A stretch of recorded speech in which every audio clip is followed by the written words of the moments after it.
This playthrough is rated M for mature. Was it good for you, baby, as it was good for me? Oh, you caught me in a pretty precarious situation, viewers. Kaiden, can you put some clothes on? Greetings and salutations, viewers. Vauldemare back here with some bonus content for Mass Effect. Last time we played, we beat the game with femshep and we destroyed the council, but you know what? Let's play that last final bits of the last areas of the game again. But with femshep and, well, with Kaiden this time instead of Ashley, it gets a little extra dialogue. We'll go through it a lot quicker, and I'll either cut scenes or stuff like that just to make it flow smoother. And if we get it within the hour, I'll talk about some other things. But and I'll talk more over the cut scenes, you know, over the course of this, just to, you know, because now we've already seen it in the previous episode. So I'll be quiet when it comes to certain dialogue that Kaiden has unique from Ashley, for example. So, yeah, we know what you wanted to say about our actions, Kaiden. You're a sweetheart, Kaiden. Joker's waiting for you on the bridge.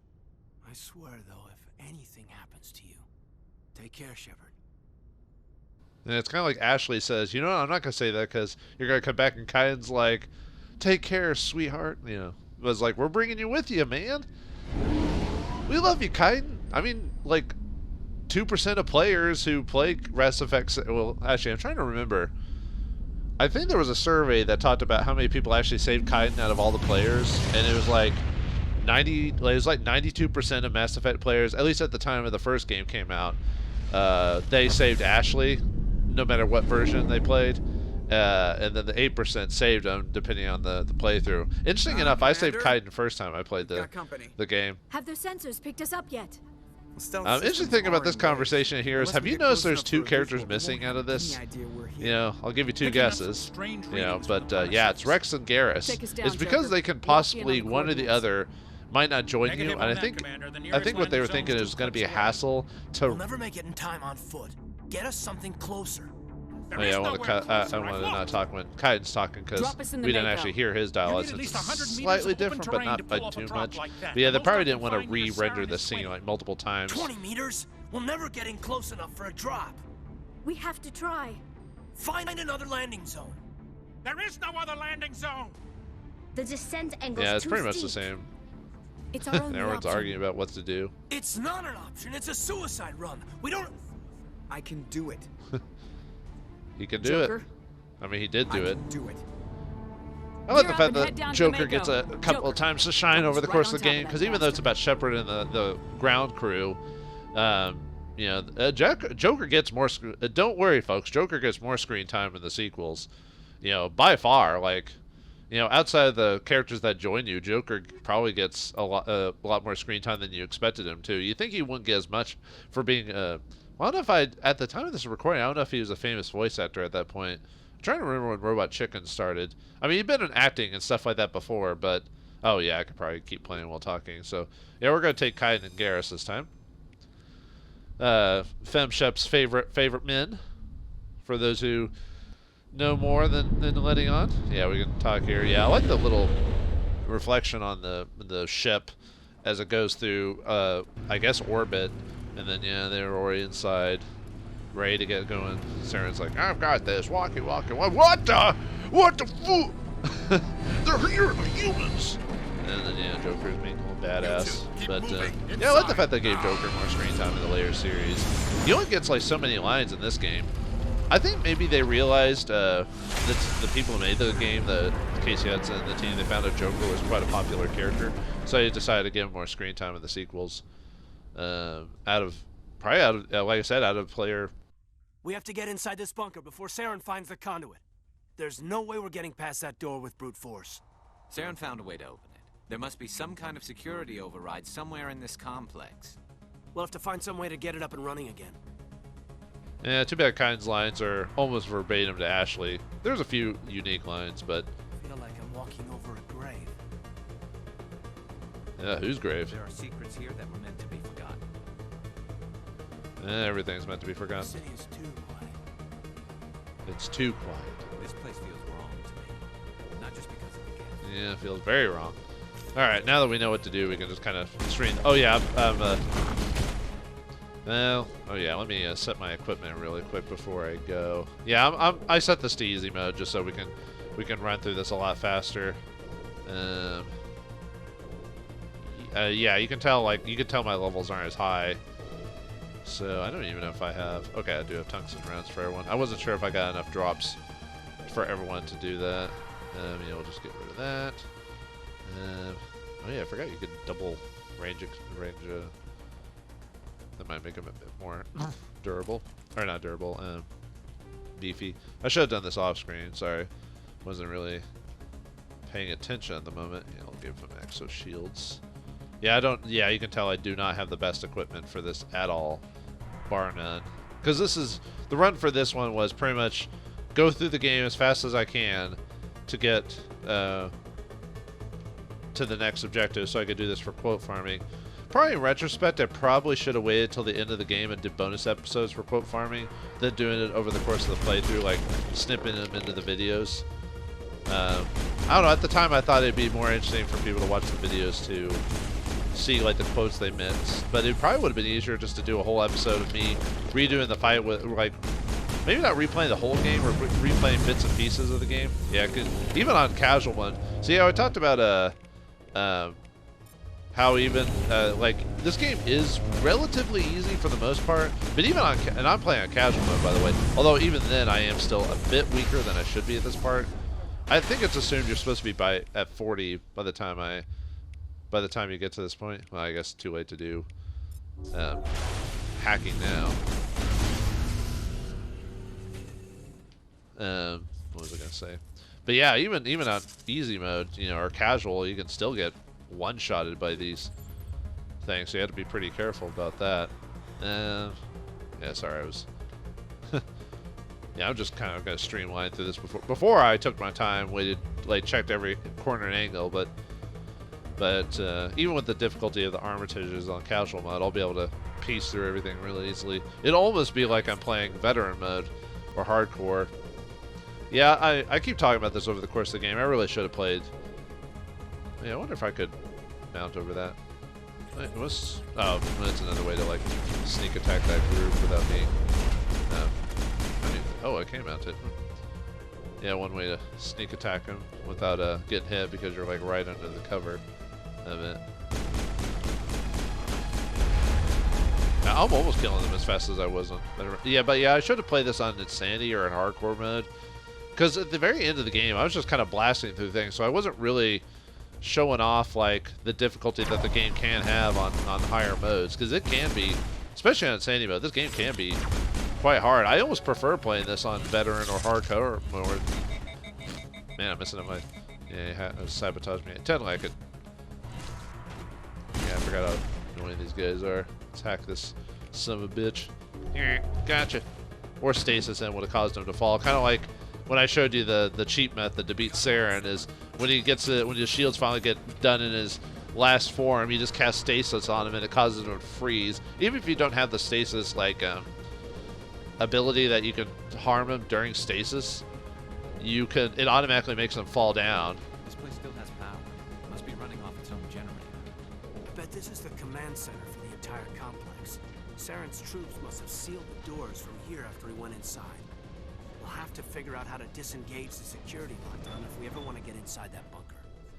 I almost thought about bringing Liara and Kaiden, but I was like, well, I'd have double biotics. I'd rather mix it up, so I decided to bring Garrus because he has this. Oh yeah, I gotta switch to sniper. Why is Kaiden on sniper rifle? You're a weird game. You're very weird. Let's see if I can actually get to the during the combat. Actually get to the. Oh no, I skipped unlocking the armature, so I probably can't. Although I did see one armature earlier, although I get blasted. Yeah. Even on easy mode, it's kind of a crapshoot to like just charge in and try to. Yeah, I think it's because I didn't unlock the armatures. I skipped that, so I can't like unlock a lot of these. But I got one, so that helps. And yeah, have you noticed like even the AI, even if I don't choose them to go into like cover mode, a lot of times they'll still go into cover more naturally without me having to tell them. I almost wonder if I should have played the game without using my combat powers just to like give me more agency. I probably would have done that if I did play Insanity mode, because there's times where you don't want your companions to turn on their powers or use them, because they may have used an ability you wanted to use like right off the bat, or use at a certain moment. Come on, Saren's already got a head start. We have to go find him before he reaches the conduit. Unless he's already found it, then we're just walking into a trap. That's a chance we'll have to take. Hold on. Oh Something's yeah, happening. sorry, I didn't mean to skip through that. Sounds like some kind of message, but I don't recognize the language. It's probably in Prothean. This recording must be 50,000 years old. No wonder we can't understand Yeah, I it. can understand it because I'm awesome. The message is all broken up. but I Okay, it's probably the recognize same some for of all the three words. decisions because that sounds It's a warning similar. against the Reaper invasion. Incredible. The cipher must have transferred an understanding of the Prothean language into your mind. Okay, skip. What's it saying? Can you make out anything useful? Yeah, you can tell that a lot of people get verbatim lines. It's not clear. The conduit. It said something about the conduit, but it's too degraded to help. We should go. Oh well. Too bad. So sad. Yo, Dad. Oops. What am I was about to say, what am I doing? I need to get out of here. Yeah, that's probably one of the few problems I have with the game is that, like, with how few times the characters really talk when you think about it, it's kind of annoying that they give everyone kind of the same lines. Like, they could have easily, like, because they were going to say the line anyway, why not give them some line that was unique to them? Or their way of saying or whatever, by having them repeat the same line. I don't know, it gives you almost, like, no incentive to have specific characters other than if you just like them from the get-go. But yeah, from replaying this game, I kind of forgotten how many lines people just get quote-unquote the same. Like, Rex is one of the few characters that tends to get unique lines. Not all the time, but a lot of times when someone will have, like, the same line, like, almost everyone will have the same line, and then Rex will say something completely different. Also, while quote farming, I found out that if you have different groups of characters, sometimes you'll get slightly different responses from them if you have certain people together. I'll try to show it off. There's one on Novaria where... I'll have to replay that again, though. There's one in Novaria if you bring Ashley and Rex, and Ashley has to try to be good guy this time instead of... Because usually in the game, like, your allies will give you... Good idea.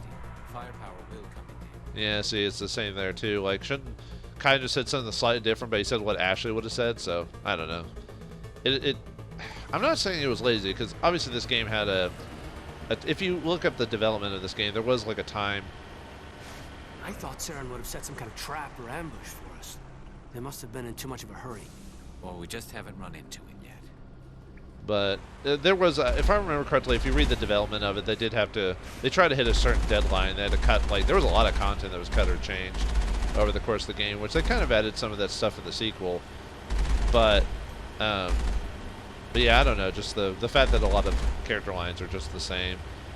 It almost kind of gives up the personality of your NPCs or your companions when they do stuff like that. I mean, I'm not expecting whole novels of... What are all those things on the wall? Some kind of containers? They look like stasis pods. The Protheans probably try to keep themselves alive through cryogenic freezing. Something must have gone wrong, though. This bunker became their tomb. The pods are dead, and so is anyone inside. All of them? There must be hundreds of those pods. What was Saren expecting to find here? There's nothing left but corpses. Until we go to Vigil, and then we find out Letty actually wanted the conduit to get to the back door. Oh, right, the back door to the Citadel. Funky, or freaky, or, you know, kinky. Yeah, there we go. That's the word I was thinking of. I actually hit something back here with the cannon. I didn't know my... Slightly off. Yeah, I'm not going to do what I did before where I get off on foot, attack everyone. If I mean, on this difficulty, 40 is actually, what level am I actually at? Yeah, 40 is about, well, actually in the original game, 50 is the max level till you beat it. Then yeah, 50, and then you can get to 60 afterwards. So no, I'm actually on board.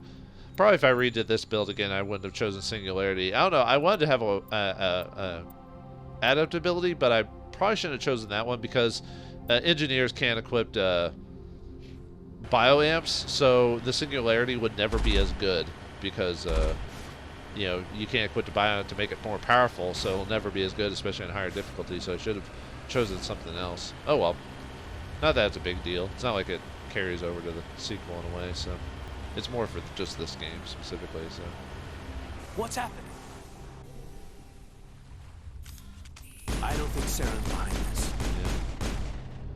yeah. What was I gonna say? But yeah, it just gets rid of the companions like individuality when you give them the same lines. I don't know, if you're gonna have the actors read the same lines, you could have slightly tweaked it. Oh well. I mean, it's really in a game that was kind of, well, I wouldn't say rushed, but they did cut a lot of bit of stuff. It's not a bad game. It's actually, I like the game a lot, but it's not a bad game. What do you think we're gonna find down here? It has to be useful if it's specifically targeted us. I don't know. I just hope that whatever's down here is friendly. We've got enough enemies. Oh yeah, did I talk to him again while we were running down there? See if they had different dialogue. There are secrets here that were meant to be forgotten.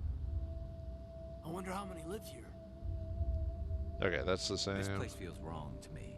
I guess Not just one because line of of the dialogue. Okay.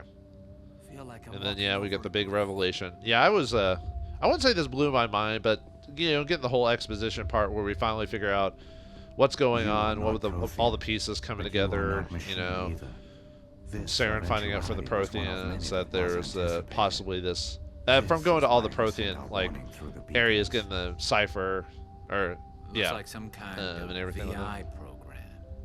Pretty badly I'm damaged. sorry, I thought. I do not sense the Wait a minute. How come I can understand you? Why aren't you speaking the Prothean language? And I like this I have been monitoring. My name swerving is Vigil. swerving You are shot safe right here. For the moment. Just, Are I you don't know, I some thought it kind was of cool. Like, artist? one of the few Non-organic different analysis dynamic system. shots in the whole game With outside of like personality cutscenes and stuff like blueprint that. from What do you Kesad want? Chief Overseer of the Ilos Research Facility. Why did you bring me here? You Break must the break a cycle, yeah. that is And the continued fact, for Milky I don't know if they Citadel ever is in the the game heart tell you of how many civilization cycles have and the gone seat through. of government. I think the As Reapers it just, was with us, and as it has like been even with everyone every just said it's been, civilization that you know, came tons of before us. cycles, so we never know. Just But the Citadel perhaps is at the when beginning of the Citadel universe, that relay type of is thing. activated. Really, I'm just doing The these rivers lines of just to the see keeper if reliance on the my keepers companions have any ensures no- extra dialogue that I Reapers might have gotten This from allowed by retreating choosing beyond something the else. edges of the galaxy.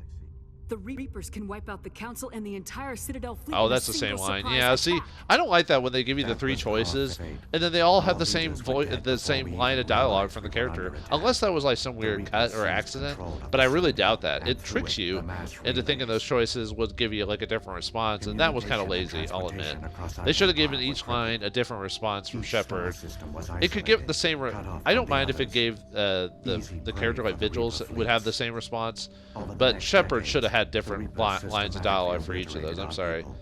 All of World you? by world, system by system. Some of you must have managed to survive.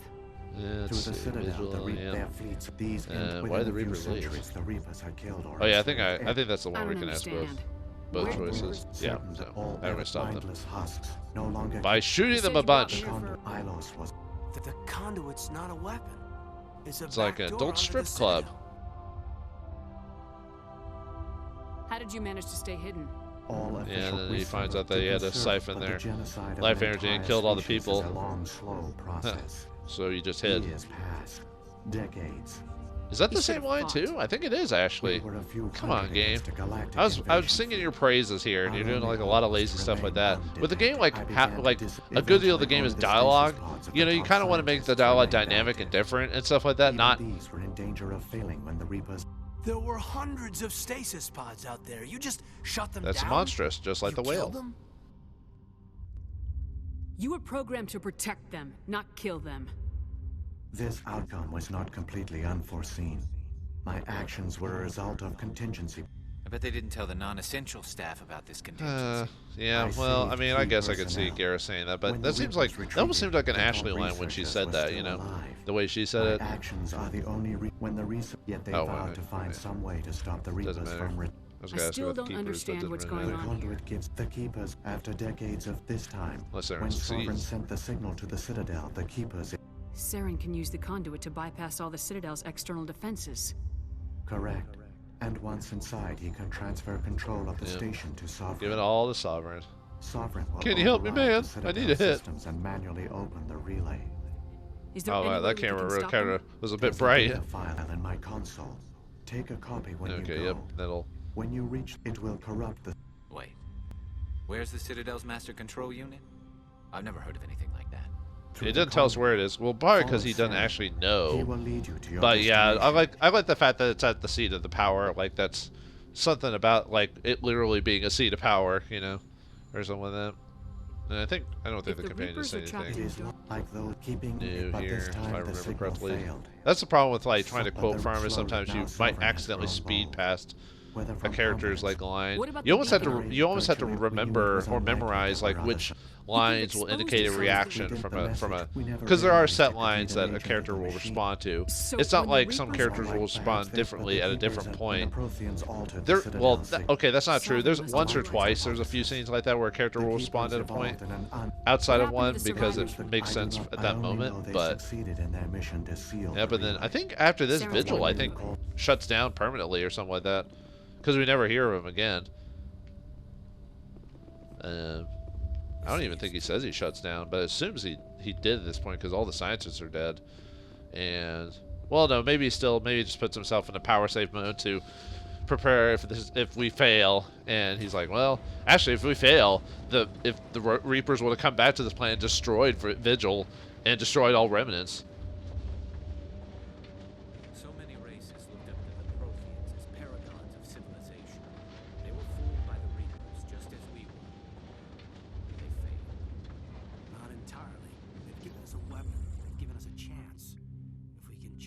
And I do like the fact of the only reason we live is because one civilization got a bit lucky during the purge to, oh yeah, I guess you can technically go back, but there's really no reason to. One civilization got lucky during the purge and was able to withstand the Reapers. I still think that Reapers would have found them eventually. Like the Vigil says, they spent centuries trying to purge everyone. So why, you know, but like I said, they said they turned their, like, information off and everything like that at the right time. So I guess really in real life luck can happen, like despite you going against, I mean, it's not like the Reapers are omnipotent, they're just very thorough. So you know, even being very thorough, a machine, depending on how it's programmed, can make a mistake. Not very likely, but it can. I mean, whoever programmed the Reapers. I kind of wish that question, well, actually, never mind. I was about to say, why didn't that question get answered, like who built the Reapers? But sometimes, like, some stories or information kind of needs to be left in the ambiguous or left in the dark, because then you can just theorize and have fun with it. If you're told every single bit of answer, some of the mystique and intrigue of the story or world kind of gets lost, you know. We have it in some writing circles, for whatever reason, tend to want to explain every single little detail in us. And I think for certain, like, if it involves the specific story, maybe it needs to be explained, you know, for like kind of like a murder mystery where everything's kind of explained at the end, like how the killer did what they did or whatever. But actually, I don't know why I'm here fighting all these things. I'm not trying to grind for experience. I just out of habit. But I don't know, in some stories, for whatever recently, people have been trying to say, we need to learn this and know that, like, Solo, a Star Wars story, is a good example of a story we didn't need to be told. And we kind of already got it. There was books about young Solo anyway. Why didn't they just make them based on that? Oh, right, because Disney didn't want to use any of the extended universe, so they wouldn't have to pay the authors for using their story information, so they want to make their own, so they could, you know, copyright all that crap. Don't get me started on that. Never mind, I'm gonna stop talking about that, because anyway, they made a whole movie trying to explain every single little detail about the character, like how he got the dice, how he met Chewie, blah blah blah. And we don't need to know every single little thing about a character. Sometimes they just, you know, being told in the story that he was involved in is enough, you know. If you want to make a young story about him, sure, just make it a unique adventure that has nothing, that has very little to do with the actual. Blah, Jesus Christ. I think it's because I'm ranting, so well, it is a bonus episode, so it's not part of main purpose of the plot, so people might not even watching this. So, but yeah, or you just make a unique story about him, like just a point, but don't make the movie about how every little nitpicking thing that pops up in the. There, the conduit. It's incredible. We don't have time to admire the view. We have to get through that relay, and these Geth aren't going to make it easy on us.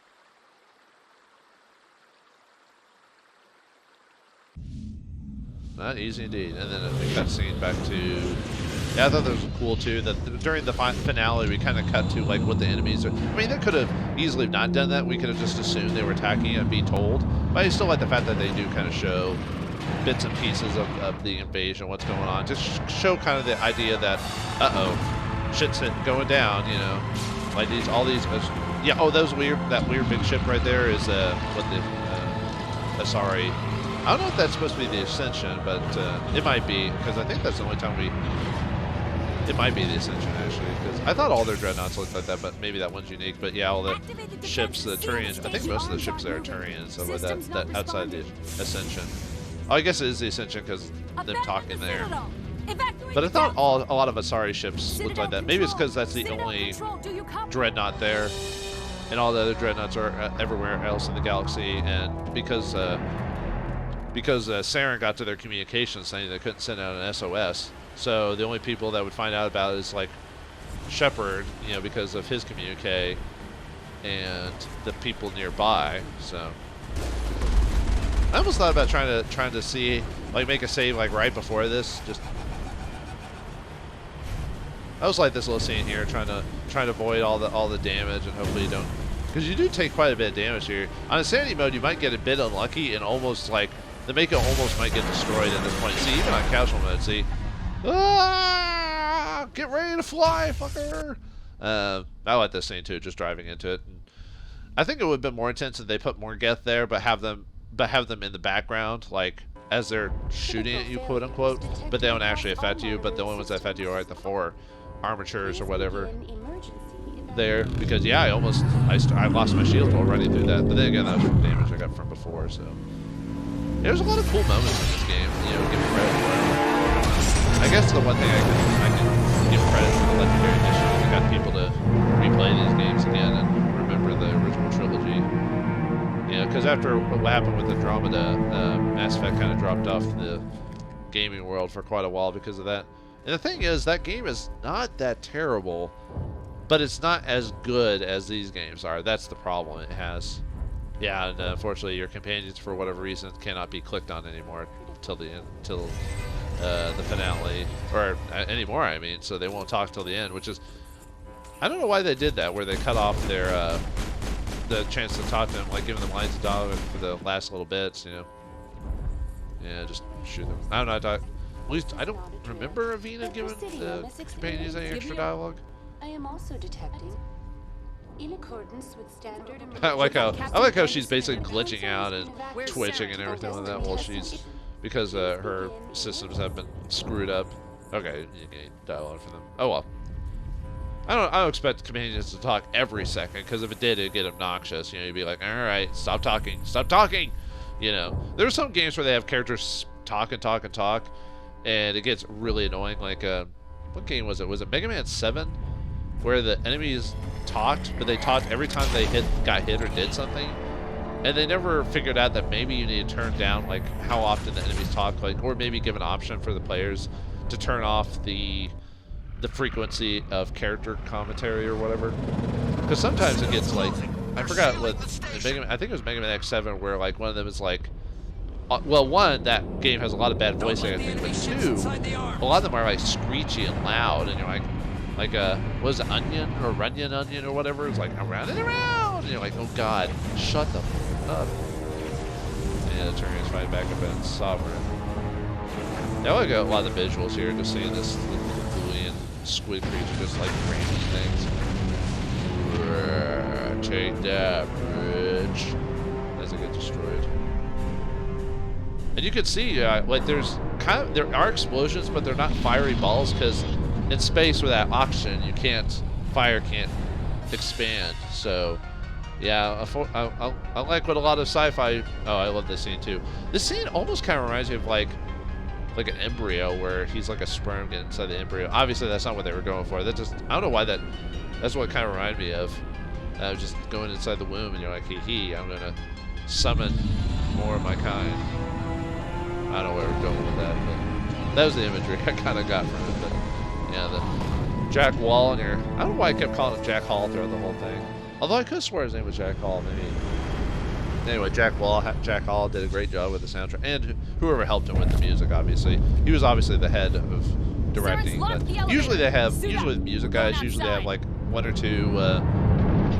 Is it kind of convenient that Shepard and them had their, you know, spacesuits on with them? I guess they're supposed to, but she had to put on her helmet unless it's one of those where she pushes a button on her suit and it flips up like was it like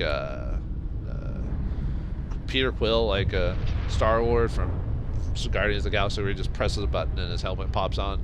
But I could swear you had to actually put on the helmet, so that means you had to have the helmet on your person.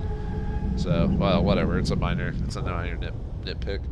Yeah, see how much faster we're going? Like, when I did both episodes, I did it within an hour. Of course, I was talking a bunch of stuff and slowing down purposely and listening to every single dialogue and not click on it, everything. But man, think how quickly it is when you actually skip through dialogue. This game can be beaten pretty quickly. I don't know if I have the save time on here. I did listen to a lot of dialogue here, but yeah, you could easily beat the game in under 10 hours if you speed through the dialogue. Which is kind of sad when you think about it. Because a lot of this game is dialogue and conversation and stuff like that. I like the combination of both. I mean, sometimes one can get a little too much. Like, a good example of that is, what was the game? I think it was Xenosaga, I think it was. Yeah, Xenosaga for the PS2, which was made by the same people who made Xenogears, which was one of the best, like, sci-fi RPGs of all time, I think, personally. But, man, basically Xenosaga was them basically retelling their story from Xenogears because they didn't really have the rights to it because Square technically owns Xenogears, even though Square's never going to do anything with Xenogears ever again. I don't even think they've re-released it or tried to I'd love for them to remaster that game, by the way. I would love to see that, but they never will. Because they say classic RPGs don't sell, which technically is true. They don't sell as well as like shooters and stuff like that. Oh well. Anyway, what was I was doing with? Saying about Xenogears. Crap. Now I lost my train of thought because I got pissed off about Square. Shoot. Now what was I gonna say? No, I don't remember. Something about comparing to Xeno. Oh, I was Xenosaga. When they were going to retell their story with Xenosaga, and what was that? Anyway, it doesn't matter. I'm just going to blast on through these guys. Although interesting enough, on casual mode, the area with the turrets is still pretty dangerous because, you know, rockets do a ton of damage. Anyway, in Xenosaga, they were basically retelling the story from with like different characters and stuff like that, since the Square owns technically the story rights from Xenogears. So they retold it again. It was a lot of the same people, but man, they didn't. Oh, they wanted that game to be like 6 episodes, by the way, and then you find out they merged it to 3 because they lost a lot of funding. It didn't sell as well. Mainly because the first game is like, I swear, like 90% of Xenosaga is talking. That is in cutscenes. That is it. That's ridiculous. Like, I love talking in cutscenes like as much as the next guy, but at some point you have to play a game, you know. It's not like if it was like, I don't know, if the whole game was supposed to be a conversation simulator, then that would be interesting, but that's not what the game was. It had combat in it.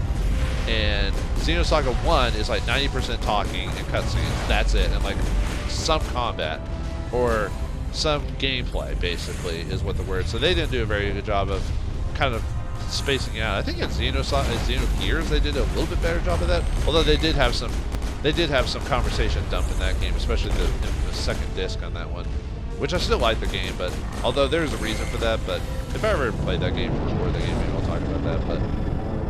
But yeah, the first game was just, you could tell they made a turnaround because in the second game they actually kind of split the cutscenes a bit less, not as much talking, or you had to go out of your way to get to conversation scenes, and there was a bit more combat. And then the third game, they had to merge like all the rest of the game that they wanted to do into one game. So a lot of the game, kind of like in Xenogears, a lot of the story had to get bum rushed because they you know, wanted to tell their story, but they couldn't because they lollygagged their they couldn't want to do 6 episodes and they didn't space out the game well enough. So, although I heard I think if I remember correctly, the studio that did that was kind of their last big project was before that was Xenogears, and so they weren't an experienced team really. I think now that same team is Monolith Software, and they're the same people who did Xenoblade, which was pretty popular, but it didn't get popular till Operation Rainfall brought it to America via their program, and then it became popular after that because someone finally got they were able to get like interest, you know, and stuff like that. But anyway, Mass Effect. About conversation and stuff like that. Yeah, I got off on a little bit of tangent, but you know, I guess I could have cut this part, but I don't know. I just wanted to show what happens, how easy the game is if you put this game on casual mode. It's pretty ridiculous, really. You can almost just like, although maybe it's because I played this game so many times, you can tell I'm not even using my powers. I'm not even using like, well, maybe my companions are, but I'm not even using like any of my engineer abilities or anything like that. So yeah, that's the problem. The game's too easy. You almost never use any of your powers or abilities, and it's kind of sad, really. Or oh well. Oh yeah, I could have just skipped this whole section and just ran to the council area. Huh. Anyway. Man, let's oh, by the way, I will show the fight with the saucer Saren again, even though it's not any different, but I would just want to show you the conversation, how the conversation turns if you don't convince him to kill himself. Which I thought that was an interesting turn. And I think I mentioned it in the final episode where if you convince him to kill himself, you get the charismatic achievement. But I'll talk over achievements. If we have enough time, I might go over the achievements just to show like how you get them and stuff like that. So yeah, the final Geth area, which for some reason I thought entering there would immediately go to the final fight with Saren. I forgot that there was a horde of Geth in here, but you know, nothing too worried. So yeah, too bad this game's so easy in normal mode. But I think the idea was it was supposed to be for people who like story mode, but people who weren't good at like third-person shooters. So they didn't want to make it ridiculous. Although it is an RPG, I mean levels can affect your power and everything like that.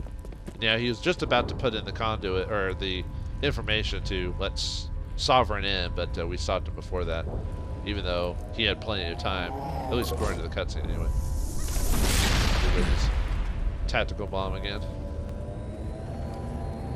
And now we get to convince him. I was afraid. I'm trying to remember how many games you actually do where you convince the... You know, I wonder if this was the same... No, wait, that was Obsidianware. Never mind. Yeah, I was about to say, in Star Wars Knights of the Old Republic 2, the way you beat the Wraith Sith Lord is you convince him to basically kill himself. That's an interesting idea, that you're so charismatic you can tell people to kill themselves, which is kind of messed up. It's well, I mean, people have done that before, so in time for what? The final confrontation. I think we both expected it would end like this. Yeah, I've read this book before. You know that, don't you? In a few I think minutes, that's the Sovereign same. will have full I can control stop them with my of all bee the shooter. Citadel system. I've still got a few tricks up my sleeve. You Is that the survived same? our I think encounter that's the on same line on Vauldemare, any of the but I've choices. changed since then. Improved. Sovereign has upgraded me. I think when it shows that close-up, I think it's supposed to show that he actually has been changed slightly since you last fought. Like you can tell he's more. I think I talked to this in the final episode, but he's become more he's become more machine now than man. I can't believe I didn't make that line when I was playing the game before. It's such an iconic line, and I forgot it. Man, what a nerd am I? What am I? You know, you're still dead. What have you done? You let Sovereign implant you? Are you insane? I suppose I should thank you, Shepard. After Vauldemare, I couldn't stop thinking about what you said. About Sovereign manipulating. No, yeah, this line is if you convince him on Vauldemare to persuade him to see your way of seeing Sovereign things. sensed my hesitation. Yeah, Now you my could. doubts are If gone. not, that I don't think believe those in lines are Sovereign there at all. completely. I understand It just goes on the in the Reapers need talk. organics. Join us. You're indoctrinated and fool. Sovereign will find Sovereign's controlling you through your implants. Don't you see that? The relationship is symbiotic, organic and machine, intertwined, a union of flesh and steel. The strengths of both, the weaknesses of neither.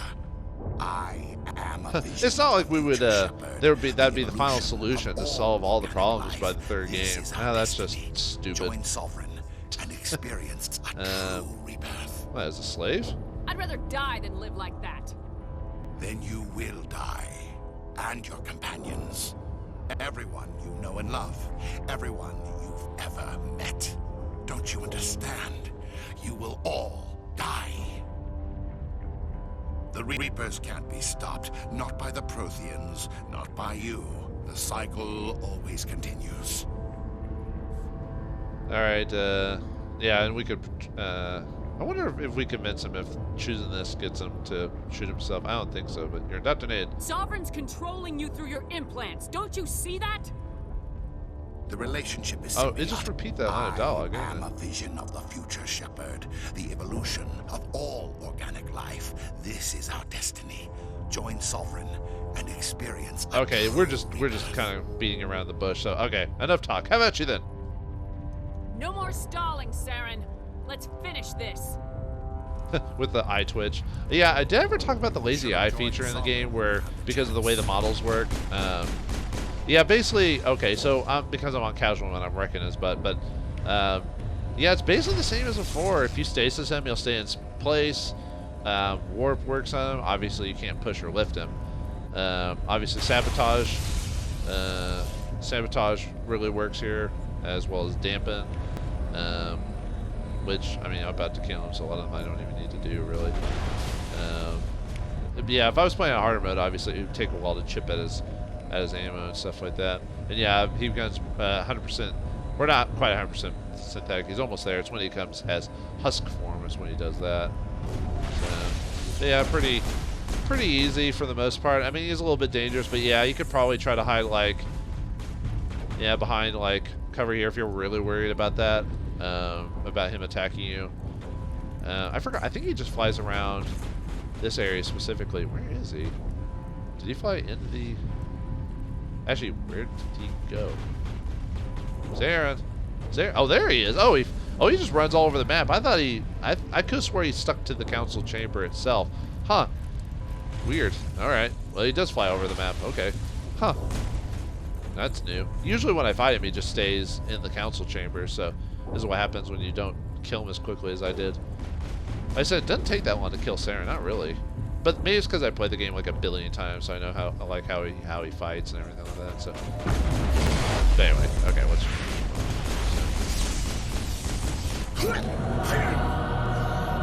Yeah, see, instead of shooting himself, he still falls down. So it's just you save yourself. Yeah, it gets. In this case, even though we shot him, he gets sliced up by glass this time instead. So that's one of the different features. Is he instead of shooting himself, he gets impaled.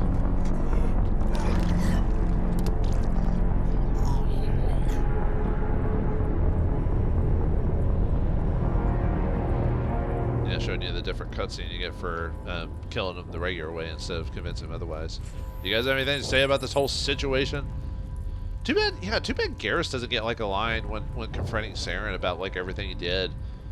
I feel like when they did the Legendary Edition, they should have like maybe added some lines, not some voice lines, maybe just some like text dialogue or something, just to indicate like Garrus's hatred of Saren for what he did. But nope, no extra dialogue from your companions about encountering Saren. Yeah, that's another flaw of the game, is that your companions don't react to Saren specifically. Not that they knew him personally, but the fact that they're helping you to chase him across the galaxy, and yet they have no lines of dialogue before you fight him about like a quip or anything like that. I think they would have if they'd been given more time, but I feel like I always feel like maybe the final area was maybe slightly rushed a bit. I don't know.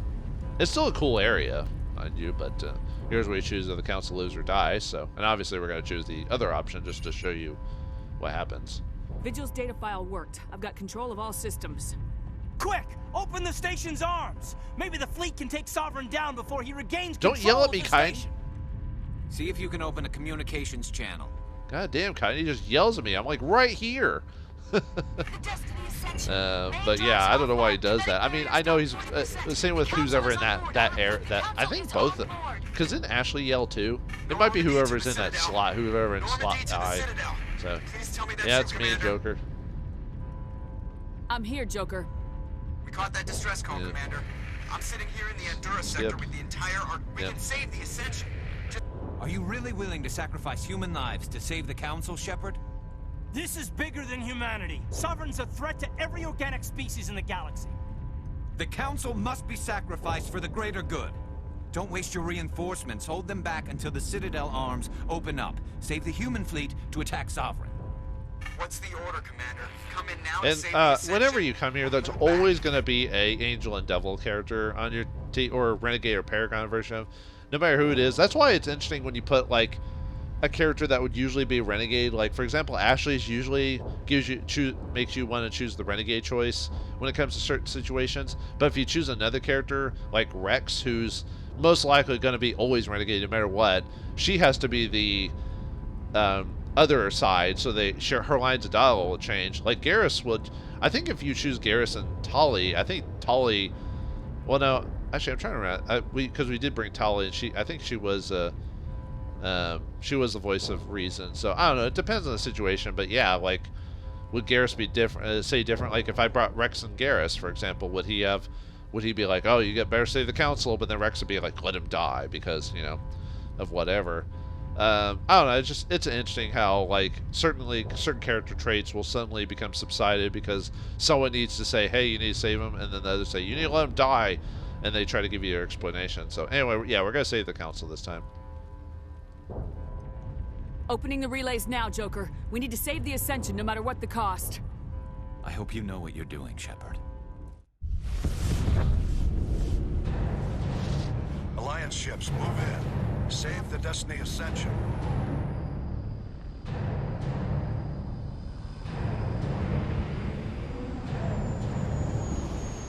Commander, we're picking up reinforcements. It's the Alliance. Thank the goddess.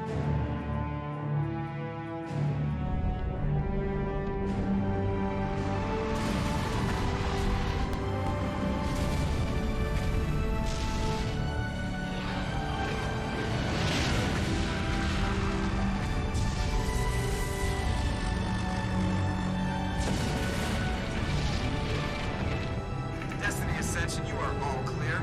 Repeat, you are all clear. The Citadel's opening. All ships move in. Concentrate on Sovereign.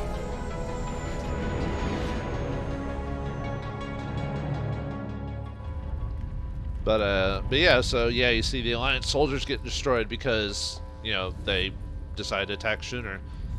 Make sure he's dead. I can see the reasonability between both, because even though it's supposed to be, it's clearly a renegade paragon choice because of the rewards you get. But I could see them like wait until the last minute because they need to save all their resources to fight Sovereign, because they don't know how tough he is. Maybe they did need the whole fleet. In this case, it's not true, but I think whoever your renegade character, well, actually no, who shot? Was it? I think no, Ashley shot him. I think it's whoever technically your renegade character is in this case. Whoever did the renegade choice of telling you to kill the council, they're the ones who shoot Saren, I think, if I recall. Yeah, and I like this scene. That's pretty cool. Like, you probably wonder, like, what's happening. They kind of explain it in the sequel, in Mass Effect 2, what's happening here. Because in this game, we don't know what's going on. We just, all of a sudden, Saren becomes Saren Husk. All of a sudden, and he talks like Sovereign. You're like, wait, what the heck? But yeah, in the second game, they explain, like, what's going on. And the first game, without the explanation, you can only assume maybe it's just pure indoctrination, or it's the implants he gave him allowed him to control Saren. And you're probably wondering, like, when you beat Saren, why does Sovereign all of a sudden, like, get easy to hit or his shields go down? I think it's because of the connection that between him and Saren. Although, why would Sovereign? Well, I guess to get complete control, so they wanted to make sure Shepard was dead. But it seemed like, I guess he was just worried about what was happening, so he didn't want to put all his eggs in Saren's basket and attack us. And yeah, we get a huge paragon bump if we choose to save the council. I am Sovereign, and this station. It's kind of funny how it still talks in Saren's voice. When it talks in Sovereign's voice, at least in the sequel, that's what it is anyway. But anyway, for this fight, I forgot to mention before is don't use. Okay, luckily the AI is not. Well, I'll use the assault rifles. Don't use sniper rifles in this because. Yeah, you have to aim, or most of the time you have to aim, so it's kind of not a good idea to use a weapon that you have to aim at. Oh yeah, look at what happens when you try to use a weapon that has, like, you're not used to. Look at that circle of possible missing. Holy, yeah, this is your accuracy, by the way. It has to hit within this circle. If you don't know what to do, it's such a huge circle. Let me show you the shotgun, too. We're going to beat this guy, like, super easily, so I just wanted to show off what it is to use different weapons. Unfortunately, I can't show you the shotgun, or not shotgun. I can't show you the sniper rifle because I'm untrained, and untrained people can't use the sniping function. Look at that circle! Holy cow! Look at that! It's almost the whole screen. Jeez. Anyway, sorry. Back to the pistol. Yeah, he fell down. So yeah, I can tell how like on casual mode he's still jumping around, but you can tell he's not doing as many attacks. Like he hasn't been fireballing the crap out of me. But yeah, the strategy's still solid. You know, make sure to move around. Really, whoops, I meant to make sure to move around and not stay in one place, because he can like I said, snipe you. He can do that fireball attack and everything like that. Because even on casual or normal mode, you might get killed by Saren.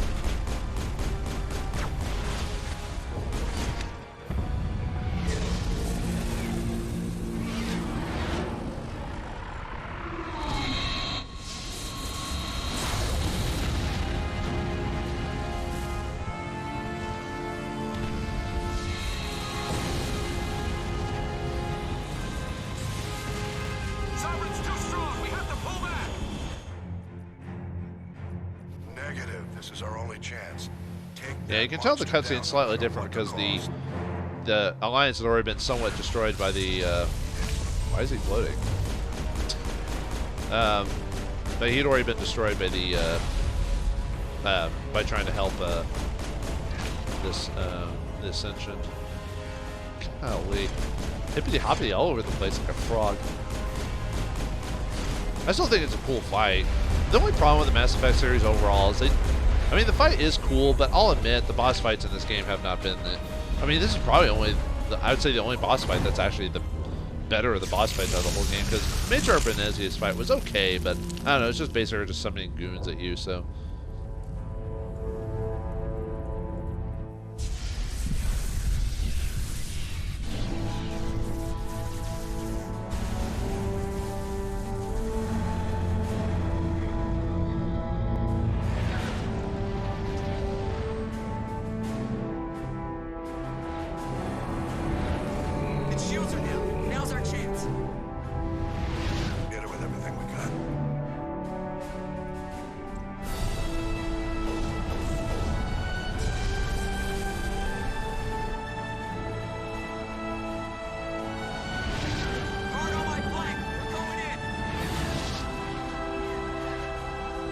I was seeing if the scene was any different. No, I think it's kind of cool they give Joker kind of the big killing shot, you know, even though everyone helped, but that was just appropriate for.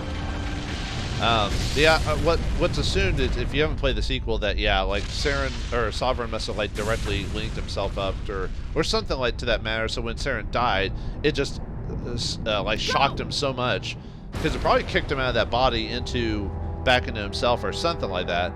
And that's why he was so weak, because he's like, oh, my like had a brain aneurysm. And yeah, of course the game tries to do the whole, oh, Shepard got killed by the Sovereign's like dead body, you know. But you know, the scene almost I wonder if the Avengers took their ideas from this, just because the whole body is Sovereign, and you know, in the sequel, you know, they clean out the body and probably use some of the bits and pieces of it for whatever they want. So same idea. And after the Avengers, they do something like that with Spider-Man Homecoming. But yeah, oh yeah, you can see the Omni tools outside just hacking and stuff. It's actually used for like flashlights and stuff like that. And we get some C-Sec. Why didn't they just bring Cole or whatever his name was, that one C-Sec guy? That would have been more appropriate to bring someone that we talked to earlier in the game there. Even though how realistic it would have been to not having them there, it would have been more appropriate than some generic C-Sect officer, I think. And where were you, Anderson, this whole time? Actually, you probably were in the Citadel, actually. But yeah, unfortunately, none of your companions talk at this point. They just kind of worry over us possibly being dead. That's probably why they're not there during the ending scene where you talk to the Udine or Anderson or whatever. But oh no, Shepard is alive with nary a scratch! Yay! I don't know what the point of that was, but oh well, whatever. I guess it's supposed to have a triumphant moment. I think the only problem I have with Mass Effect is that the ending is kind of like, we have the scene, we beat it, and then there's the last conversation with the characters, and I like the kind of village here, yeah. But yeah, the ending is kind of like quick. It's like, I mean, technically the ending is you going to Ilos and doing all that stuff, but there's not like a scene with you talking to your allies afterwards and stuff like that. Captain, Commander Shepard. We have gathered here to recognize the enormous contributions of the Alliance forces in the war against Sovereign and the Geth. Many humans lost their lives in the battle to save the Citadel. Brave and courageous soldiers who willingly gave their lives so that we, the Council, might live. There is no greater sacrifice, and we share your grief over the tragic loss of so many noble men and women. The Council also owes you a great personal debt, Commander, one we can never repay. You saved not just our lives, but the lives of billions from Sovereign and the Reapers. Commander Shepard, your heroic and selfless actions serve as a symbol of everything humanity and the Alliance stand for. And though we cannot bring back those valiant soldiers who gave their lives to save ours, we can honor their memories through our actions.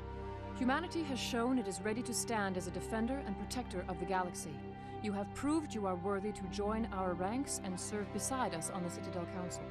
Counselor, on behalf of humanity and the Alliance, we thank you for this prestigious honor and humbly accept. We will need a list of potential candidates to fill humanity's seat on the Council. Given all that has happened, I am sure your recommendation will carry a great deal of weight, Commander. Do you support any particular candidate?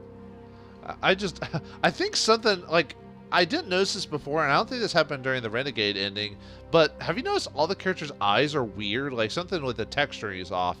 I don't think it's like that before. I don't know if it's my disc or something that happened, but you can see, like, lines, like, on the inside of the eyes, so it looks freaky. I don't remember that. That must be like a random glitch that can occur or something like that. But if you say it's not up to me, you basically just walk off and, or not walk off, you just say whatever. And then I believe the default is Udina because he's already your ambassador, so why not make him the particular candidate? Too bad there's not like a joke option there, like Timmy or something like that. But it's the same thing as before. Like Anderson and Udina become the council member, and it changes some lines in the second game, but in the third game it almost kind of like it doesn't matter at that point. But I don't want to spoil it too much. Just let's just say it makes an immediate purpose, but it's not the biggest thing in the world because of the overall plot of the story. So yeah, we can't not choose Anderson. It's assumed if you're doing Paragon, you're gonna choose Anderson just because. Oh, by the way, this area here, this ending scene where everything's all bright and shiny, if you're pure Renegade and your Renegade is higher than your Paragon, it actually looks different. It's not all clean. It's like dark and grimy and stuff like that. I'll try to show maybe a bonus episode where what happens if you destroy the council or rescue the council, but you're full Renegade, just to show like the difference in the screen, how the screen looks. So, but yeah, let's be different this time. So, Udina, I know you betrayed us and all, but you're the better politician anyway. I want a true advocate for humanity on the council, someone who'll protect the interests of our species no matter what. I want Udina. Well, the ambassador has worked with the council in the past, and we are familiar with his style and methods. A little too familiar, you could say. Oh, you haven't seen anything yet, Counselor. I've been holding back. I am certain we will all learn to work together in time. Sovereign's defeat marks the beginning of a new era for both humanity and the Council. Anderson basically accepts it as well, but you can tell Udina's like it's slightly different than if you chose Anderson or whatever. But yeah, we got work to do. The Reapers will return. This isn't over yet. We still got 2 more games. Sovereign was only a vanguard. The Reaper fleet is still coming. Hundreds of ships, maybe thousands. And I'm gonna find some way to stop them. What was up with that, like, neck turn? Like, the game, like... Shepard's right. Humanity is ready to do its part. United with the rest of the Council, we have the strength to overcome any challenge. When the Reapers come, we must stand side by side. We must fight against them as one. Together, we will drive them back into dark space. Anderson basically has the same line. And yeah, if you're Paragon Shepard, you also have this scene at the very end and like that dark, like moon or whatever it was. I think that scene's also different if you're like a spacer and colonist and stuff like that. I think, if I recall.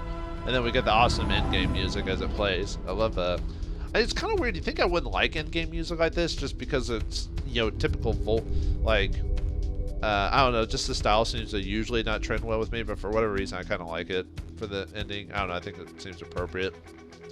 But, okay, so that took an hour. I thought we'd get enough time, but I might save the rest of it for a bonus episode. I was going to talk over, like, achievements and stuff like that and what the benefits are and stuff like that. I think the speech is the same, no matter if it's Anderson or Udina, which is another kind of cheap shot. You think it would be different, like Udina would say it a bit differently than Anderson, but they give them both the same lines there. But yeah, if you thought like you were pissed off at the council in the first game from what their decisions were, you'll hate them in the second game as well. And not because they're the biggest, they're not as big a Ray Mizuki and Greg Keshuk, they called them the doctors. I think that's what they called, the doctors of gaming, because they were actual professional doctors who got into gaming back in when they started. I think they started BioWare back in like the 90s or something like that, and then they retired like in, I'm trying to remember what year they retired. It was after Mass Effect 3. Was that like 2016 or something, or not 2016, like 2012 or something like that? I think so. And then yeah, I think like Ray went on to own a brewery or something like that. I think Greg just retired just straight up. I might be mixing the two or whatever. But yeah, another lazy thing about the game being that they give characters similar dialogue. But anyway, yeah, the council kind of, well, they're supposed to be kind of your typical bureaucrats, so even in the first game when they don't believe you, let's just say something similar happens in the second game. Don't want to spoil things too much, although maybe I did already, but this is a bonus episode, so at this point, I probably could have talked about spoilers about the second game at this point, but maybe I want to save that for like a random bonus episode somewhere down the line. I'm trying to think what else I did say over the course of the game before that I wanted to say here that I didn't. I didn't really give a score for the game. I guess if I had to score the game, because when I played it, when I talked about it in the finale episode, I just talked about how I liked the game. I didn't really give it a score. I'd probably give the game, now that I've played it over the years, I still like the game a lot, but I've noticed a lot of the little issues with the game as playing it, kind of like those graphical glitches. I don't know if that really removes the fun of the game, though. That's just one of those things where it's a first game, and you kind of give away for that little stuff, because it's back in the day before a lot of PC games and games like that could get instant patches to fix stuff like that, and they didn't really fix a lot of that stuff because they really couldn't, because we didn't have the technology or ease to do it. By the final game, they were able to do that, though, do patches and stuff like that. So this game kind of stands a test of time right before patching became like a requirement for a lot of stuff. Because back in the day, to patch something, you had to have the PC version for one, because you had to do it. Usually, you had to do it through yourself or through like a patching system, or you had to get they had to reissue the game. Especially back in the early days. Yeah, Jack Wall, thanks Sam Hulick for helping him with that. And Richard and David for working on the extra musics. Credits in for Part 2, written and performed by Fonts, whatever that is. Oh yeah, I didn't really talk much about the cast, but I thought all the cast did great, especially Keith David and Seth Green. I thought did great jobs. Jennifer Hale and Ali Hillis, Brandon Keener. I think Brandon Keener has been done some acting too outside of voice work and stuff like that, if I recall. Liz Sroka. I think she's Icelandic, I think, or something like that. That's probably why her voice is so different and, well, dare I say, sexy. Well, no one will beat Jennifer Hale though in sexy, let me tell you. What was I gonna say? Oh yeah, Cree Summer. I thought she did a voice in this game. I was trying to look for her. When I pointed her out earlier, I was like, that's Cree Summer, right? And yep, there it is. She voiced like a couple of random women in the game, and that one lady in this escort's place was the really major one I remember hearing her voice in. Yeah, I remember saying the voice work was pretty good. Like I said, very few like weird readings from what I remember. Music was fantastic. I thought the story was great too. It took from a lot of sci-fi, because there have been sci-fi tropes similar to this before in other books, but I thought they did a good job incorporating it into the game.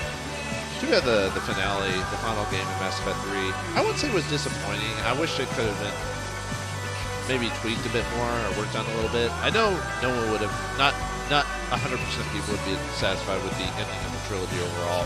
I think it's still I think the game is still good, the third game, and I think it's good to a point anyway. And I think it's still worth playing even with the ending as it is, because I think the journey is still worth it. But no one was ever going to 100% enjoy the whole series overall. But I'll talk about it when I ever do 3. I don't want to go into randomness and stuff like that. So I'm trying to think what else I want to say.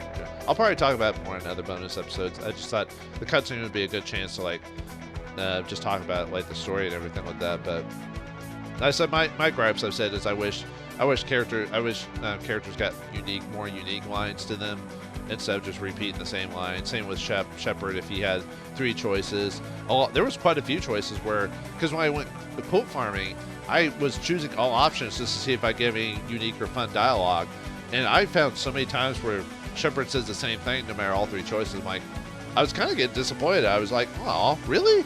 They were that lazy? Like a good deal of choices do that. Not all of them though. So they weren't that lazy. And I'm sorry to say lazy because there was work done with this. It's just when you notice that type of stuff, it kind of bugs you. That's all. Yeah, I'm trying to think what else I want to say about the game that really brought up. I like the fact that Saren was an influence all over the game. I mean, obviously it was a Sovereign, but Saren was an influence even if he wasn't there. The only time he ever interacted with him was in Vauldemare. Everything else it's like via his henchmen, or in this case henchwoman when you're on Novaria. I wish I almost wish there was more scenes with the villains, but I don't know, they were kind of. But it kind of is like, what is he doing during that time? The only problem is like, what is Saren doing during the times we're going to the 3 planets? Technically, you're supposed to be chasing after him, so has he just finished with that, gone on to the next planet by that point? Or was he on Vauldemare the whole time, dealing with the, trying to cure the genophage for a lot of it? Oh, great way to ruin that by having that pop up. Oh, well, whatever. It's not a big deal. Yeah, my internet access, the way my house is set up. I live in a house that's like, was built in the 1900s. So it wasn't built before the time of the internet. So I have to buy like a really expensive like router to even get somewhat of enough room to get me into the house. Even then it doesn't kick on all the time. So, oh well, whatever. A little background information for you for those folks who care about that type of stuff. I think I've talked about it in playthroughs years and years ago, but I can't remember every single playthrough. I've done like how many episodes have I done throughout the years? I've easily done like thousands of episodes. Let's see, I've done a daily episode for years. So 365 times, when did I start? 2012? And now it's 2021. So it's 9 years. So it's almost well, that's less than 3,000, but it's almost 3,000 videos. Jesus. Anyway. Yeah, what else can I say about the game? That's just great. I think if I had to rate the game, I'd probably give it an 8 out of 10, maybe a 9 out of 10, depending on how I'm feeling. It's definitely not a perfect game. I can't give it a 10 out of 10 because I don't believe there is a perfect game. I don't think any game deserves a 10 out of 10, no matter how good it is, because there's always some issue with it. But I think an 8 or 9 is reasonable. That's good. Although it's weird, if you give a game a 7, people think that you're like, oh, what? That's an average score? What? That's wrong. It should be higher. I'm like, dude, an average score would be like 5 or 6. But I would give the game an 8 overall in the end. But it was still a good game. And was that, when did they start working on this? 2003? They said, well, obviously they didn't start working on it. They just copyrighted 2003. They probably were kind of going through concept stuff. They probably didn't start working on it until like maybe 2004 or 2005. Because usually a good game cycle takes about 3 to 4 years, depending on the game. Although, unless you're Ubisoft, where you try to force it within a year by just shoving like 1,000 developers all at once or whatever. So, all right, well, that's it for femshep's playthrough and some of the lines you can get from that. Next bonus episode, I think I'll go over some quote farming, as well as some scenes that you couldn't get normally, or that post people wouldn't normally get, as well as go over the extra stuff like achievements and the stuff like that. So thanks for watching this bonus episode, and like I said, there will be a couple more down the line. I don't know how many I want to do. I think I definitely want to do at least 2 or 3 more. I still have to do a little bit of quote farming, nothing too much, but because like I said, I'll probably do I'll probably just show me getting those on the next bonus episode. So anyway, thanks for watching. Hope you enjoyed, and I'll see you next time.